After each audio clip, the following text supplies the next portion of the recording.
आज मैले ध्रुव घाटमा पुल बनाउने र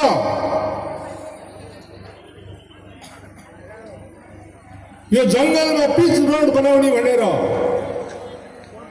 पारेको बजेट र त्यसको सम्भाव्यता अध्ययन गराउन खोज्दा त्यो ठाउँ परिवर्तन हुनुपर्छ भनेर तल लिएर जाने काम भयो। न त्यहाँ भयो न यहाँ ध्रुवघाटमा हुन दिइएको छ। र पनि मेरो लडाईँ जारी छ। म तपाईहरुले दिएको समय यो 5 वर्ष मात्र तपाईहरुको काम गर्छु भन्दिन। म जहिलेसम्म यो पृथ्वीमा रहन्छु तहिलेसम्म माडीलाई मेरो सपना र माडीको सपना पूरा हुन्न